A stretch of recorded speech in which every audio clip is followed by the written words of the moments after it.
저는 계속해서 우리 히브리서 11장의 말씀을 가지고서 믿음이란 게 도대체 뭐냐라고 하는 말씀을 가지고 3주째 여러분들과 함께 이 말씀을 나누고 있는데요. 오늘 이 본문 말씀을 가지고 저는 믿음으로 오늘도 버티며 나아가기라는 제목으로 함께 은혜의 말씀을 나눴으면 좋겠습니다. 어떻게 앉아 계신 얼굴들을 보니까 참 힘든 한 주간을 보내신 건지 아니면 기쁘게 보내신 건지 제가 잘 알 수는 없으나 금요일 날 저녁의 얼굴은 쉼도 기대하면서 한편으로는 피곤한 몸을 이끌고 여기에 오셨을 줄 믿습니다. 근데 교회에 오면 우리가 교회에서 우리가 가르쳐 주는 게 있습니다. 그게 뭐냐면 우리가 고난과 어려움과 힘든 가운데 놓여 있는 자들에게는 하나님이 그들에게 새 힘을 허락하시고 회복시켜 주신다라고 하는 것입니다. 여러분 이걸 믿으십니까? 근데 정작 여러분 살면서 일이 힘드신가던가요? 뒤에 화면이 안 나오는 것 같아요. 살면서 뒤에 그 일이 힘드셔서 그런 게 어려움이 있으신가요? 아니면 사람 관계 때문에 더 이렇게 힘들다는 생각이 드시나요? 살다 보면 혼자 일하는 것은 일이 힘들 수는 있는데 대부분은 인간관계 때문에 힘들어집니다. 별거 아닌 것 같은데도 인간관계 때문에 어려움을 겪게 되어지고 상처를 받고 또 지쳐서 이렇게 오게 되어지는 거죠. 그럴 때 하나님을 찾는 자마다 하나님께서는 그들의 마음을 위로하시고 분명히 회복시켜 주신다라고 우리에게 약속의 말씀을 주셨다는 것입니다. 사실 오늘 11장 오늘 여러분들이 읽으셨던 8절과 11절의 말씀은 바로 이런 것에 대하여서 정확하게 우리에게 얘기해 주고 있는 거예요. 삶이 힘들고 삶의 무게가 우리를 짓누르고 인간관계에서 상처받고 힘들 때에 주님께서는 믿는 자들에게 오시어서 그들을 회복시켜 주신다라고 하는 약속의 말씀이 바로 오늘 여러분들이 읽으신 히브리서 11장 8절에서 11절 말씀에 적혀 있다라고 하는 것입니다.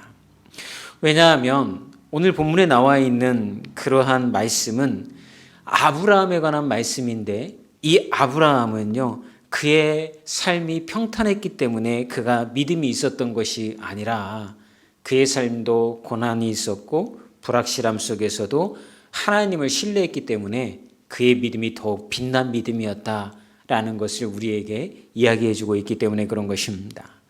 그래서 오늘 저는 여러분들에게 세 가지 이야기를 좀 나누려고 그래요. 그런데 이 세 가지 이야기는 무슨 얘기냐면 아브라함이 가지고 있었던 주님을 붙잡았던 아브라함의 세 가지 믿음은 도대체 어떤 믿음이었을까?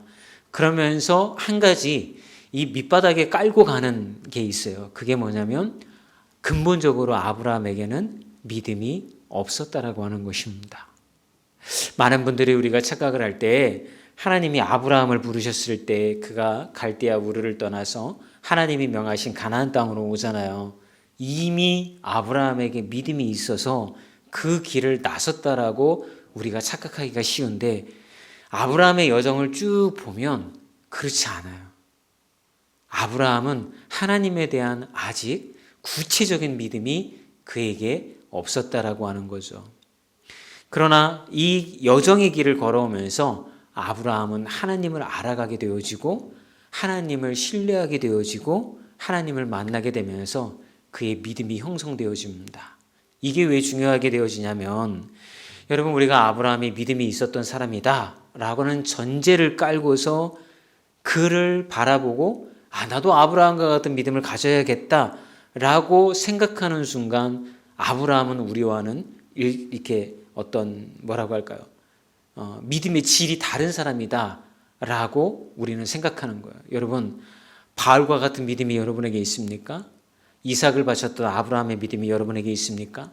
사실은 우리는 그런 믿음이 없어요. 저를 바라봐도 자식을 바칠 만한 믿음이 내 안에 없고 또는 바울처럼 모든 것을 내려놓고 이 땅에 있는 모든 것을 노폐물로 여기고 주님만 바라보며 살아갈 수 있는 믿음이 내 안에 없다는 걸 이미 알아요.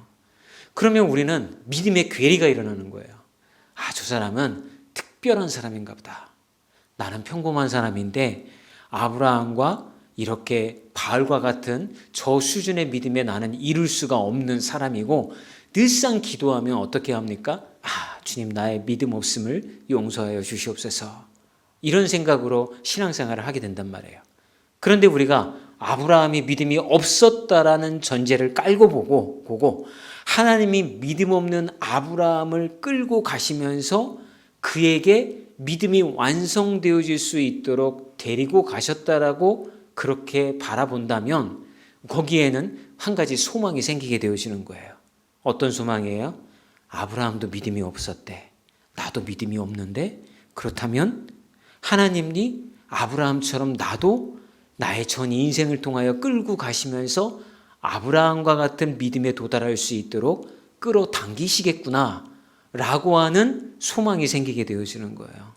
그래서 저는 여러분들이 그런 전제를 가지고 신앙생활 하시기를 주의 이름으로 부탁드립니다. 그래서 여러분의 신앙에 괴리가 일어나지 않았으면 좋겠어요. 나는 믿음 없는 사람, 아브라함은 믿음 있는 사람. 그러니까 나는 안 돼도 저 사람은 된 사람이었지만 도저히 내가 따라갈 수 없는 사람. 이런 식으로 구분하지 말라는 거예요.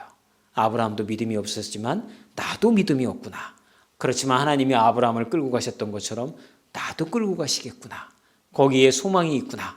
라고 하는 믿음의 생활의 여정을 여러분들이 걸어가셨으면 좋겠습니다. 그럼 첫 번째로 여러분과 얘기하고 나누시는 게 뭐냐면요. 아브라함이 붙잡은 믿음은 무엇이었냐? 믿음은 현재의 고난 속에서도 하나님의 부르심에 응답하는 거라는 거예요. 8절의 말씀을 읽어볼까요? 믿음으로 아브라함은 부르심을 받았을 때 순종하여 장래 기업으로 받을 땅에 나아갈새 갈 바를 알지 못하고 나아갔으며.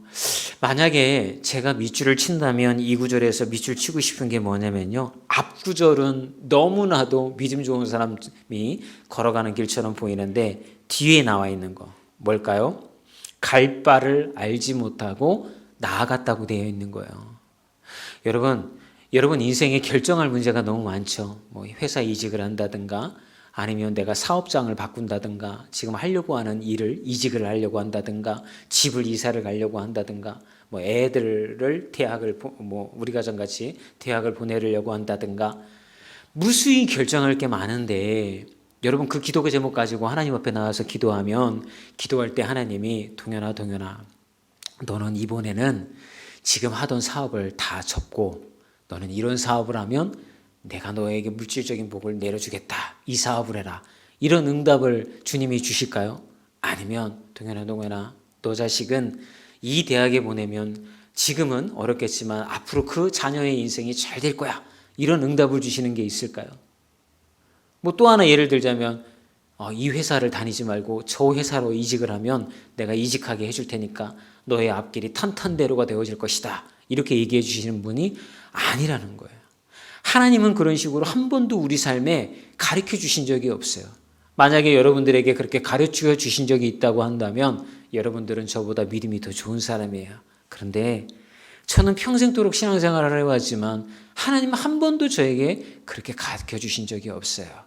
아브라함도 어디로 가야 할지 어떤 목적을 가지고 가야 할지를 알지 못했던 거예요. 그런데 알지 못했지만 아브라함이 잘한 게 뭐예요? 그럼에도 불구하고 하나님이 부르셨으니까 순종하고 발걸음을 떼었다라고 하는 거예요. 저는 이것을 이렇게 얘기하고 싶은 거예요. 아브라함이 확신했던 것은 목적지가 아니라 하나님의 신실함이었다라고 하는 거예요. 여러분, 아브라함은 자기가 이 갈대아 우르를 떠나서 하나님이 명령하신 가나안 땅으로 걸어갈 때 어떤 일이 벌어질지를 알지 못했어요. 그 땅에서 어떤 축복이 어떤 저주가 임할지 알지 못했어요. 두려웠겠죠.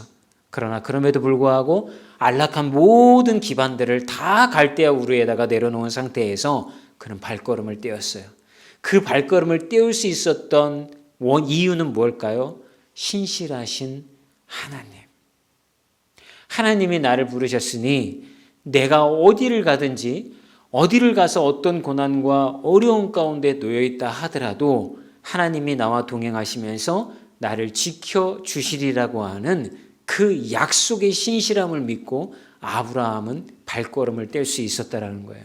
여러분, 믿음은 신실함인 거예요. 누구의 신실함일까요? 하나님의 신실함인 거예요. 여러분, 저를 믿지 마세요. 사람은 믿을 만한 존재가 아닌 거예요. 저도 여러분들을 믿는다라고 얘기 못해요. 왜요? 사람은 언제 바뀔지 알 수가 없는 거예요. 그러나 하나님은 어떠신 분입니까? 변치 않으시는 분. 약속의 말씀을 통하여서 자신이 한 말씀을 끝까지 지키시는 분.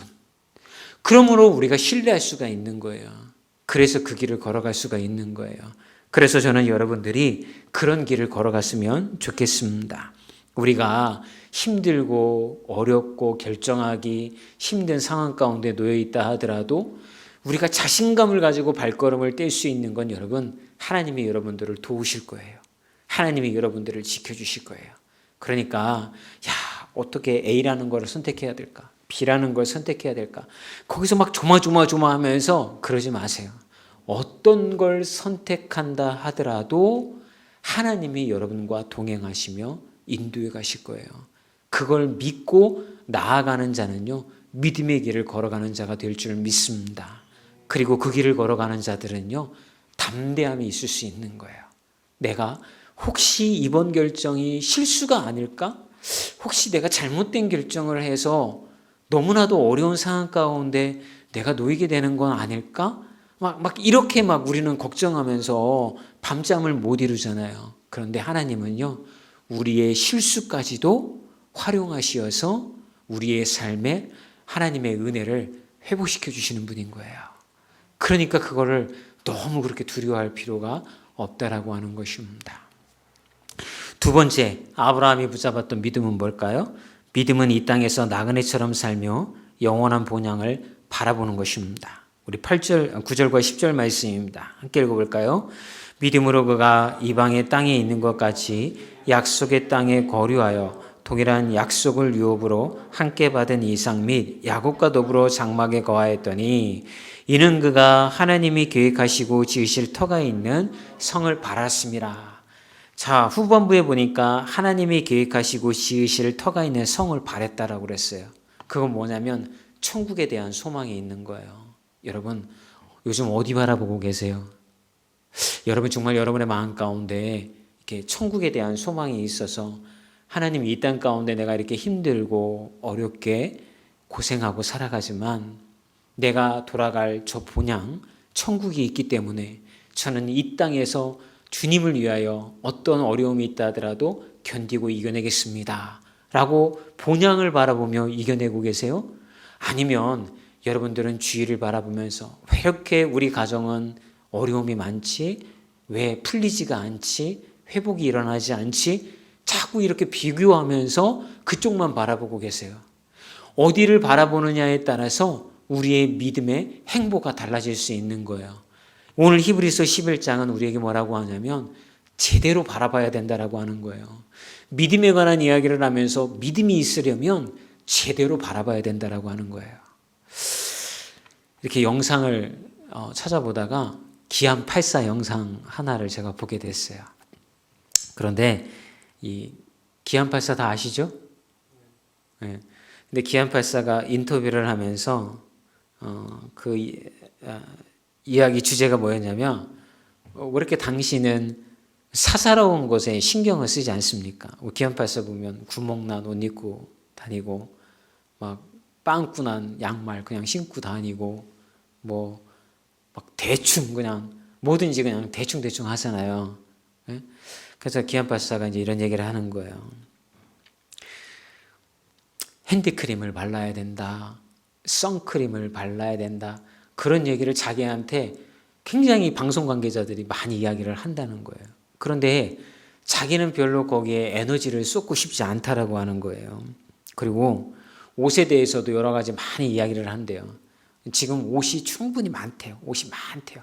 그런데도 자기는 입던 옷 또 입고 그렇게 하는 이유가 새 옷을 입고 옷을 맞춰 입으면 이게 다른 사람들 눈에 잘 어울리는지 잘 맞춰 있는지 이런 것에 신경을 쓰고 싶지 않다는 거예요.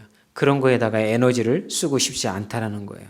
자기는 어디다가 에너지를 쓰고 싶으냐면 좀 망망대해를 그렇게 바라보면서 에너지를 쓰고 싶은데 그게 무슨 이제 궁예 그 나오는 드라마를 좋아하잖아요. 기안팔사가. 그러면서 궁예처럼 나라를 세우기 위하여서 사소한 것에 신경을 안 씁니다. 이런 게 아니라 적어도 내가 목표를 정하였고 그 목표를 향해서 달려가고 있을 때 그것을 위하여 달려가는 게 너무 즐겁고 행복하다라는 거예요. 그림을 그리는 거, 그리고 자기가 일을 하면서 행복하고 거기에 전념하고 싶은데, 그것만 바라보고 싶은데 언제 양말에 구멍이 났고 옷을 어떻게 입을까 고민하고 얼굴에다 선크림 발라야 하고 막 이런 거에 대해서 이렇게 사사로이 에너지를 쓰고 싶지 않다.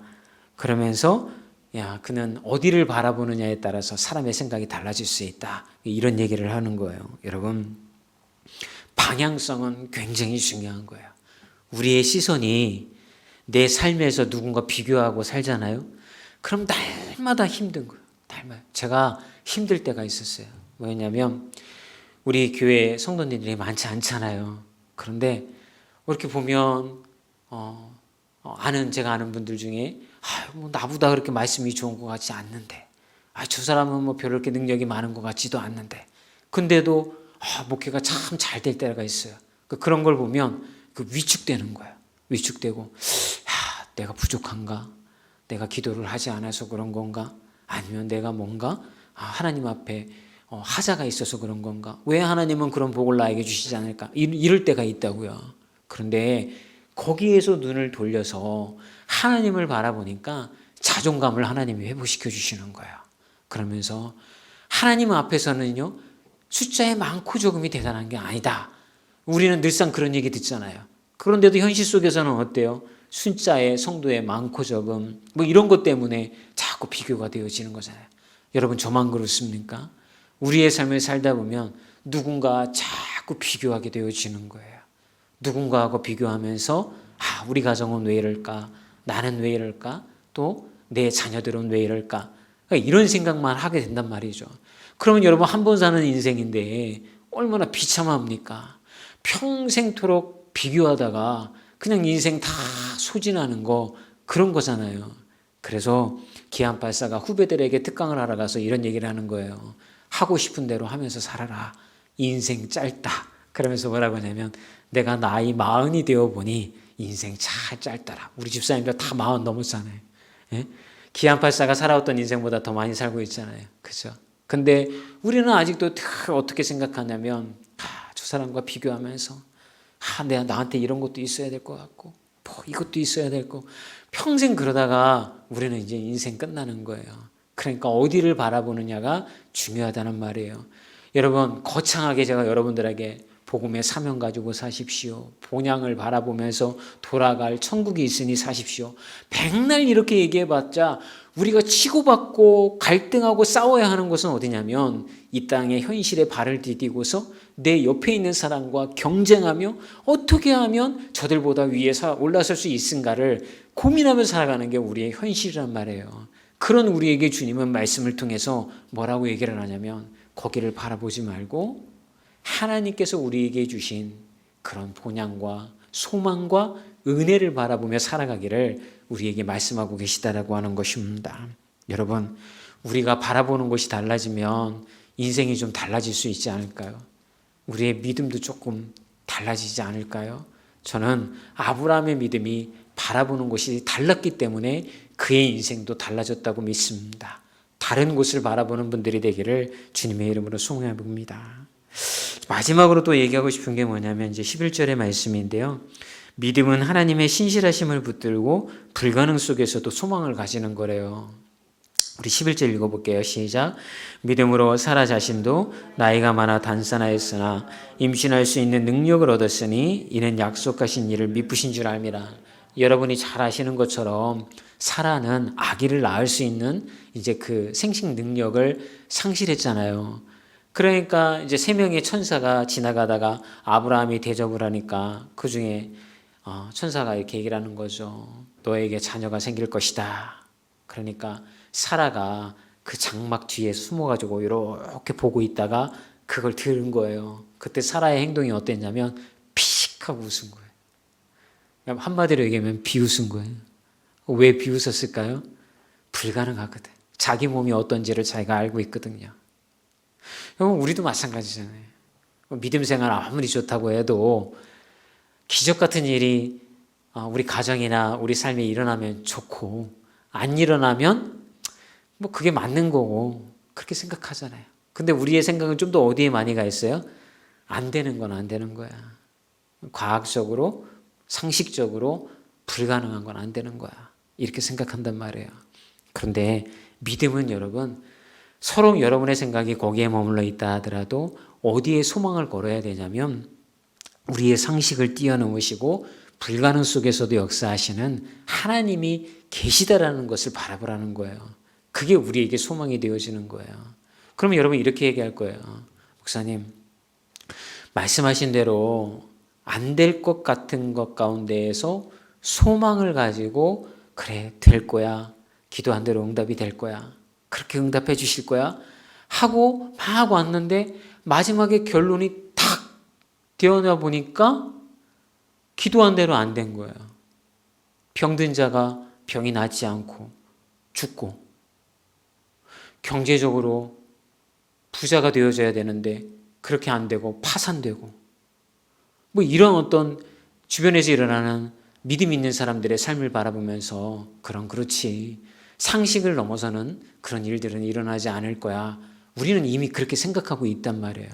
그런데 여러분, 우리는 하나 놓치고 있는 게 있어요.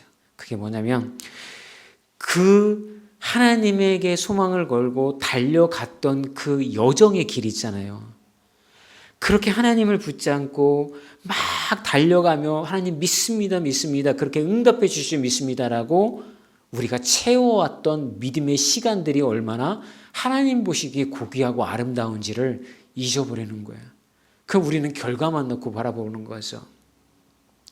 그러다 보니까 여러분, 우리는 그냥 상식적으로 생각해, 이렇게만 생각하는 거예요. 여러분, 그러지 마시고요. 오늘 말씀을 통해서 우리에게 해주시는 게 무슨 말씀입니까? 임신할 수 있는 능력이 없었지만 단산하였으나 임신할 수 있는 능력을 얻었으니 이는 약속하신 일을 미쁘신 줄을 알미라. 여러분, 하나님은 우리에게 홀로 짐을 지게 하시는 분이 아닌 거예요. 아까 제가 말씀드렸죠. 그 과정이 중요하다고. 과정 속에서 우리는 고분분투하면서 하나님이 이렇게 응답해 주세요라고 했을 때 이미 하나님과 우리가 짐을 나눠진 거예요. 나 혼자 지고 가는 게 아니란 말이에요. 왜요? 하나님, 이렇게 내가 기도하는 대로 이렇게 병도 낫게 해주시고 이 문제도 해결해 주세요 라고 할 때에 이미 하나님을 의지하고 있어서 짐이 나눠진 거란 말이에요. 이미 우리는 그 과정들을 통하여서 하나님을 만나고 있는 거예요. 꼭 결과가 내가 원하는 대로 되어야지만 믿음이 올라가는 게 아니에요. 그 과정과 하나님을 사귀어가고 만나가고 그런 과정들을 통하여서 마침내 내가 기도했던 대로 기도 응답이 되어지지 않았다 하더라도 우리는 나중에 이렇게 고백할 수 있는 거죠. 그 과정의 여정 속에서 만난 하나님으로 인하여서 나는 기뻐하리라. 주님이 나의 주인이 되셨고 나의 삶을 인도해 가시는 분이라고 하는 사실을 우리는 깨닫게 되어지는 거예요. 아브라함의 삶도 여러분 그랬던 거예요. 한 가지만 예를 들고 마칠게요. 하나님이 아브라함을 가나안 땅으로 가라고 그랬어요. 그죠? 갈대아 우르를 땅에 떠나서. 근데 거기 도착하자마자 가나안 땅에서 벌어진 일은 기근이었어요. 기근. 먹을 게 없는 거예요. 그때 아브라함에게 들린 소문이 있었어요. 애굽으로 내려가면 거기에는 먹을 것이 있다. 저라도 애굽으로 내려갔을 거예요. 근데 하나님은 아브라함에게 뭐라고 그러냐면 가지 말라는 거예요. 네가 머물 곳은 내가 너에게 약속한 땅은 이 가나안 땅이라고 하는 거예요. 그런데 정작 그러면 우리가 바라는 건 뭐예요? 하나님이 약속하셨으니까 이 기근이 가나안 땅에 찾아왔어도 우리 가정에는 먹을 것을 공급해 주셔서 견딜 수 있게 만들어 주셔야지 제가 애굽으로 안 내려가죠. 이게 우리 기도 제목이잖아요. 그런데 하나님은 그렇게 하지 않으시고 친절하게 설명도 안 하시고요. 무조건 머물러 있으래요. 여기가 너가 있어야 할 곳이래요. 아브라함은 견딜 수가 없었던 거죠. 그래서 아브라함은 애굽으로 내려갔다가 아내를 누이라고 속였다가 아내를 뺏길 뻔했다가 뭐 이런 어떤 막 어처구니 없는 일들을 그의 삶 가운데에 이렇게 겪게 되어졌죠. 결과적으로 하나님이 개입하셔서 바알 왕 그 꿈속에 애굽의 왕 꿈속에 나타나셔서 가르쳐 주셔서 아내가 구출함을 받을 수 있었고 마침내 선물도 받고 부자가 되어서 가나안 땅으로 그렇게 돌아올 수는 있었지만 믿음의 여정의 그 시간들은 결코 우리가 원하는 대로 응답되어지는 여정은 아니라는 거예요. 하지만 그 과정 속에서 만난 하나님은 아브라함이 신뢰하기에 부족함이 없는 하나님이었다. 그래서 우리는 이렇게 얘기할 수 있는 거예요. 나의 실수까지도 사용하시어서 내게 복을 주시는 하나님. 이 이야기가 아브라함의 삶을 통해서 우리가 얘기할 수 있는 거예요. 바라기는 여러분, 이제 말씀을 저는 마치기를 원하는데요. 아브라함이 믿음이 좋았다라고 이 11장에서 아브라함과 사라의 믿음을 거듭거듭 이야기하는 이유가 그들이 고난 없는 삶을 살았기 때문이 아니라 그들은 그 과정을 통하여서 하나님을 신뢰하는 법을 배웠고 약속을 바라보는 법을 배웠던 거예요. 그래서 그들을 향하여서 우리는 믿음의 사람이다 라고 이야기할 수가 있는 겁니다. 이게 히브리서 11장이 이야기해주는 믿음의 내용인 거예요. 바라기는 여러분들이 그런 분들이 됐으면 좋겠어요. 그래서 하나님의 그 신실하심을 믿고 어떠한 기도 제목을 가지고 있다 하더라도 그래, 신실하신 하나님이 나의 음성에 귀 기울여 주실 것이고 그렇지 않다 하더라도 그 과정들을 통하여서 분명히 나에게 하나님을 만나게 해주실 것이고 사귀게 해주실 것이고 알게 깨닫게 해주실 것이다 라고 하는 믿음의 길을 걸어가기를 주의 이름으로 축원합니다.